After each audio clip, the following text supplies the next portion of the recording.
Jorge Viana, caros colegas senadores, nossos telespectadores da TV Senado, ouvintes da Rádio Senado. Ontem nós ocupamos a tribuna e falamos intensamente sobre a tragédia de Paris e a tragédia de Mariana. Inescapáveis temas pela urgência, pela extensão, pela gravidade e pelo simbolismo para nos chamar à razão nesta hora tão conturbada desta encruzilhada da civilização no século XXI. Mas eu venho hoje voltar a falar do que vai acontecer hoje à noite, renovando, senador Paulo Paim, a necessidade de que a gente não fuja, não escape, não se omita de votar o PLN 2, que trata de garantir a Previdência Social, o recurso necessário para que o Ministério cumpra o pagamento dos aposentados do Aeros.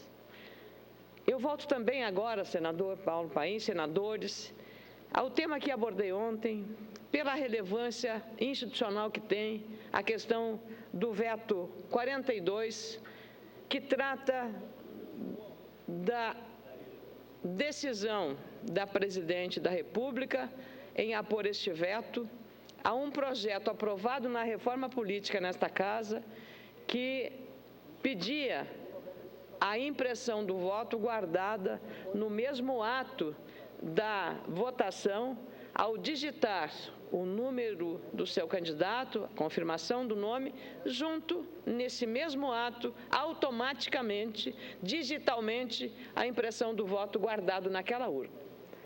Esse é um tema crucial da democracia, da segurança do eleitor e da segurança do candidato vitorioso ou derrotado. Por que segurança para esses três agentes? Porque simplesmente ali está a verdade. Com a impressão do voto, não haverá nenhum resquício de dúvida sobre o exercício da cidadania de um voto que é secreto. O voto secreto é uma conquista da democracia brasileira e essa impressão do voto terá, para efeito da segurança do eleitor e da democracia, um valor inestimável. E não se pode medir que o sistema custará caro, porque a tecnologia brasileira, que foi capaz de inventar a urna eletrônica, também será capaz de inventar e criar um sistema seguro e não muito caro para assegurar, no mesmo ato da digitação do voto, pelo sistema eletrônico na urna, a impressão do voto ali guardado. Em qualquer momento de dúvida de uma secção eleitoral, seja no Mato Grosso, seja no Acre, seja no Rio Grande do Sul, em qualquer estado brasileiro, em qualquer município brasileiro, em qualquer dúvida que surja, vai lá e confirma e faz a verificação, e aí todos ficarão satisfeitos com o resultado que aquilo vai ser apurado. Não há outro caminho a não ser esta segurança, porque todos asseguram, os especialistas, que as urnas eletrônicas são sim violáveis. Não há sistema digital inviolável. Se até as agências de segurança dos Estados Unidos foram invadidas por hackers, imagine uma urna eletrônica, se não pode ser também violada do ponto de vista da sua segurança. Nenhuma urna é inviolável.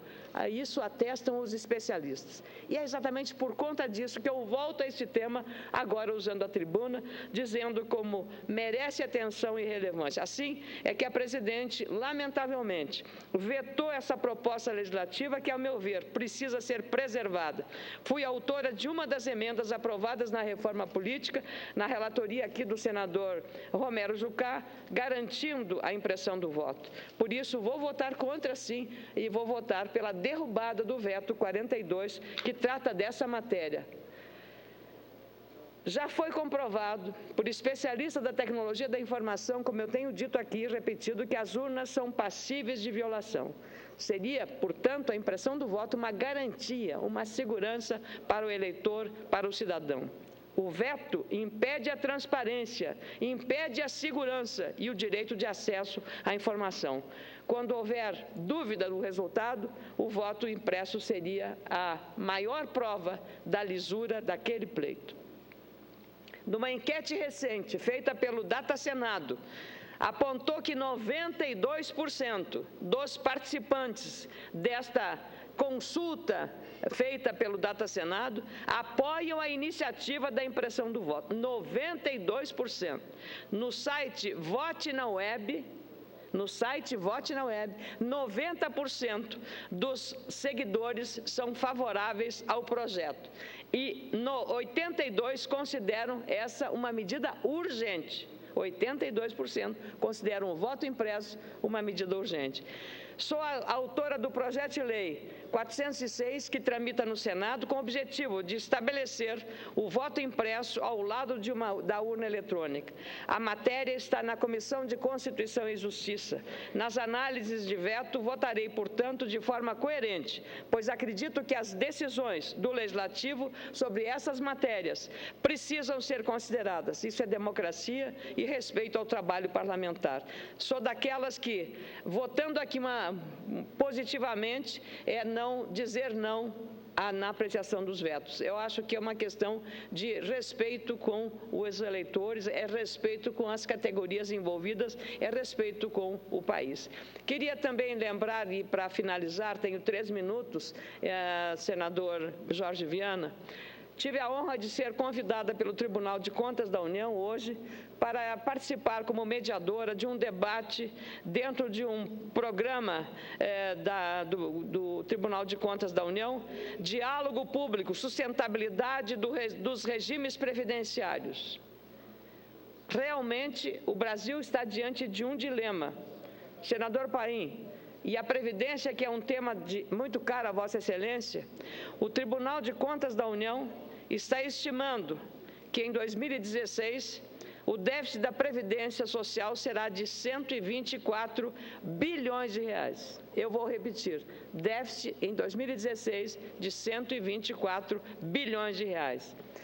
A Corte discutiu nesta terça-feira, por iniciativa do ministro Vital do Rego, que foi senador, nosso colega, com a participação de vários dos ministros do Tribunal de Contas, entre os quais Augusto Nardes e José Múcio Monteiro, alternativas para esse processo.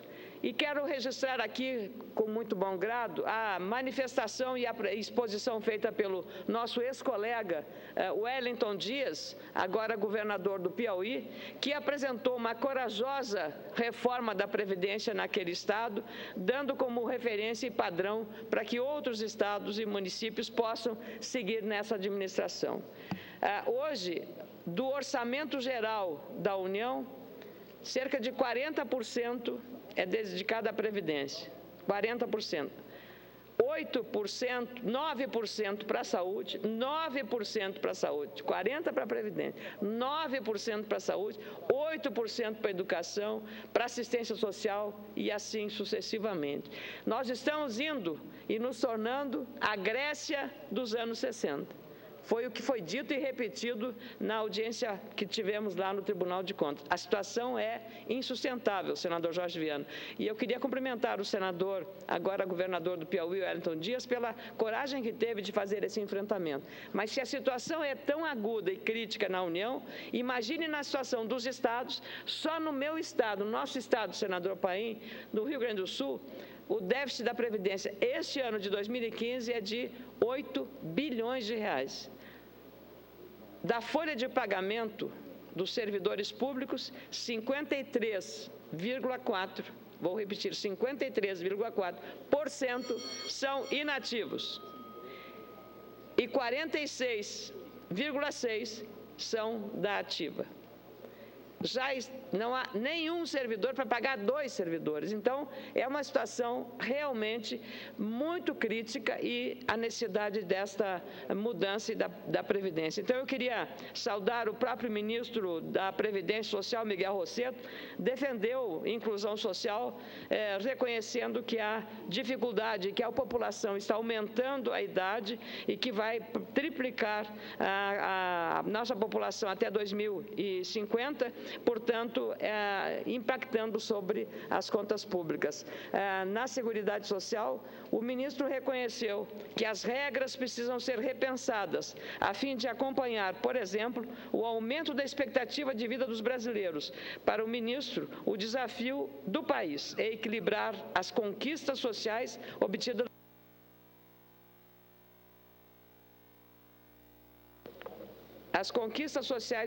nos últimos anos, disse o ministro Miguel Rossetto na sua apresentação. Na verdade, nós precisamos urgentemente resolver essa questão sob pena de um colapso inadministrável na Previdência Social, prejudicando ainda mais os aposentados e pensionistas, seja do regime geral da Previdência, seja do próprio setor público. E eu queria aproveitar para saudar os nossos visitantes do Exército, eu imagino. Eu agradeço muito a visita dos senhores. Hoje teremos uma sessão a partir das 19 horas, muito importante para tratar e examinar vetos apostos pela presidência. Já disse a minha posição sobre eles. Muito obrigada, senhor presidente.